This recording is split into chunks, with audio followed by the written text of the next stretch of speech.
आज की वीडियो में बात करने वाले हैं कि दुनिया का सबसे ज्यादा आबादी रखने वाला मुस्लिम मुल्क इंडोनेशिया का इजराइल पर तूफानी हमले शुरू कर दिए। इंडोनेशिया का इजराइल पर सर्जिकल स्ट्राइक। इंडोनेशिया ने डेडली हथियार HJ-9 इजराइल के खिलाफ उतार दिया। इंडोनेशिया ने इजराइल की फौजी छावनियों पर HJ मिसाइलों की बारिश कर दी। इजराइल की फौजी छावनियां HJ मिसाइल नहीं बर्दाश्त कर सकी, फौजी छावनियां बर्बाद हो गई। साथ ही इजराइल के खतरनाक मिसाइल सिस्टम आयरन डोम को बर्बाद कर दिया। इजराइल के लाशों के अंबार लगा दिए। वीडियो में आगे बढ़ने से पहले अगर आप इजराइल से नफरत करते हैं तो हमारी वीडियो को लाइक करने के साथ साथ चैनल को सब्सक्राइब करके बेल आइकन पर जरूर क्लिक कर दें। नाजरीन ग्रामी, बहुत बड़ी ब्रेकिंग न्यूज आपके सामने पेश करने जा रहा हूं कि फलस्तीन का साथ देने दुनिया का सबसे ज्यादा आबादी रखने वाला मुस्लिम मुल्क इंडोनेशिया का इजराइल के खिलाफ ऐलाने जंग चीन से खरीदे गए HJ-9 मिसाइलों की इजराइल के खिलाफ बारिश कर दी। इंडोनेशिया के सदर का इजराइल के खिलाफ ऐलाने जंग। इंडोनेशिया के सदर ने कहा है कि हम अगर इजराइल का साथ नहीं देंगे बल्कि फलस्तीन का साथ देंगे। हालांकि इंडोनेशिया और इजराइल के ताल्लुकात पहले से ज्यादा मजबूत हैं, लेकिन इंडोनेशिया ने इजराइल के खिलाफ ऐलाने जंग कर दिया। इंडोनेशिया का तबाहकुन HJ-9 मिसाइलों की बारिश कर दी। फलस्तीन से रॉकेट हमलों और इजराइल की फजाई बमबारी के बाइस 2 रोज कबल होने वाली फायरबंदी खत्म होने के खदशात बढ़ गए थे, लेकिन अब एक बार फिर इजराइल की बमबारी के बाद इंडोनेशिया का ऐलाने जंग सामने आया है। खबरसां इदारे राइटर्स के मुताबिक फलस्तीन के इलाके गजा से इजराइल पर दर्जनों रॉकेट दागे गए, जिसके बाद इजराइल ने कई मकामात पर फजाई बमबारी की। इजराइल के जनूब में वाक़े बड़े शहर बेरुसबाम में अचानक सायरन बजना शुरू हुए, जिसका मतलब था कि इस शहर के किसी इलाके पर रॉकेट गिरने वाले हैं।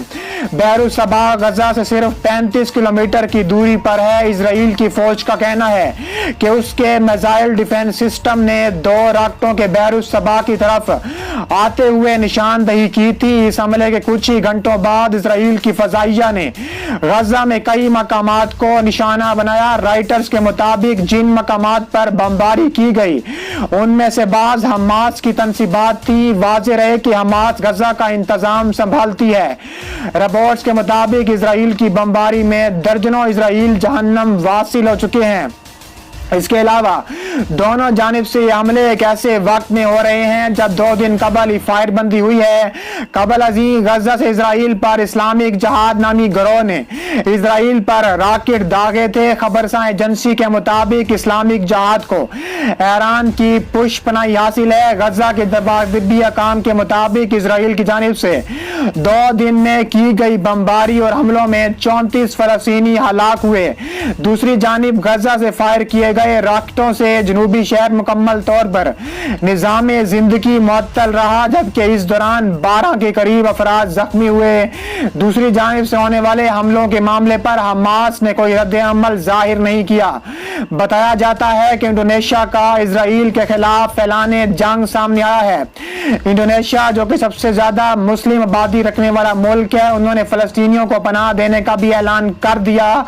दूसरी जानिब इजराइल की फौज ने हफ्ते को जारी एक बयान में कहा है कि गजा से इजराइल पर होने वाले किसी भी हमले की जिम्मेदारी हमास पर आयद होगी। उन्होंने कहा है कि इंडोनेशिया हमारे अंदरूनी मामलात में मुदाखलत करेगा तो सख्त नुकसान उठाएगा। बयान में कहा गया है कि इजराइल में आम शहरों पर होने वाले किसी भी हमले के नताइज हमास को भुगतने होंगे। इंडोनेशिया ने आजाद मुमलिकत फलस्तीन की हमायत का ऐलान कर दिया। इंडोनेशिया वजीर खारजा का कहना है कि हम दारुल हुकूमत मशरकी अल कुद्स में होने वाली मुकम्मल तौर पर आजाद और खुद मुख्तार फलस्तीन की हमायत करते हैं। इंडोनेशियन वजीर खारजा ने सदर फलस्तीन महमूद अब्बास से मुलाकात की।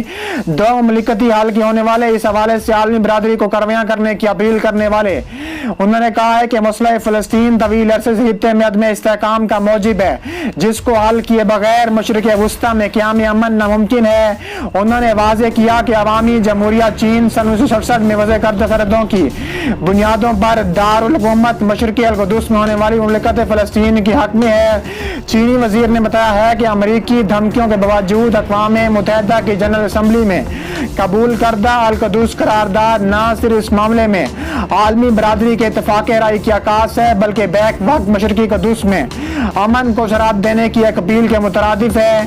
फ़लस्तीन के खसूसी नुमाइंदा ने अवामी जमहूरिया चीन की जानिब से फ़लस्तीनी अवाम के हकूक़ का दिफा करने पर शुक्रिया अदा किया। इसके अलावा इंडोनेशिया ने एंटी टैंक मिसाइल चला दिए। इंडोनेशिया की आर्मी के जरिए अपनाया गया एंटी टैंक गाइड मिसाइलों में से H-8 अपनी एंटी टैंक मिसाइलों की सबसे ताज़ा किस्म है और ये सबसे खतरनाक टाइप किस्म है। इसके अलावा इसकी पुख्तर बंदगी और दुरुस्तगी को बढ़ाने के लिए H-8 APC को बार बार अपग्रेड किया गया है। फिलहाल डेवलपर H-8L का एक विजन पेश करता है जो किसी भी मौसम में दिन के किसी भी वक्त इस्तेमाल के लिए डिज़ाइन किया गया है और जंगी सलाहियत में इजाफा होता है। आमतौर पर इसके डिज़ाइन के मुताबिक जंगी सलाहियतों H-8 का मकसद अमेरिकी टैंकों को निज़ाम 2 से मिलता जुलता है। इसके अलावा इंडोनेशिया की नोरेंको गैर मुल्की तिजारत कॉरपोरेशन H-8 में मुख्तलिफ किस्म की तरमीम भी की गई है। इसके अलावा आखिरी बार तरमीम जिसमें बाजू के H-8 के दल ने शदीद किस्म की इसराइल में तबाही मचाई है। H-8 ने मजीद किस्म के हमले किए हैं जिसमें कारकर्दगी के पैरामीटर्स मौजूद हैं। इस कंप्रेस को एक नया हल्का फुल्का लॉन्चर मिला है जिसमें पेरिस्कोप निगाहों से रास्ता था, जिसने दुश्मन की आंख से ऑपरेटर के खित्ते को नुमायां तौर पर कम कर दिया है और इसमें तमाम तरमीयात के H-8 लॉन्चर को इस्तेमाल किया जा सकता है और कंट्रोल सिस्टम खुद ब खुद इस्तेमाल शुदा मिसाइल की किस्म को पहचानता है और कंट्रोल मूड को मुंतखब करता है। इसके अलावा H-8 ने शदीद किस्म की इसराइल में तबाही मचाई है। H-8 ऐसा रॉकेट सिस्टम है जिसने इसराइल में दर्जनों इसराइली बेसिस को तबाह बर्बाद करके रख दिया है। H-8 ने मजीद हमलों का अंदिया दिया है। इंडोनेशिया ने कहा है कि अगर इसराइल बाज ना आया तो इंडोनेशिया की फौज भी इसराइल में तबाही मचा सकती है। इंडोनेशिया की फौज दुनिया की ताकतवर तरीन फौजों में से एक है। अगर इंडोनेशिया ने साथ ना दिया तो इंडोनेशिया की आवाम फ़लस्तीन के साथ हमा वक्त खड़ी है।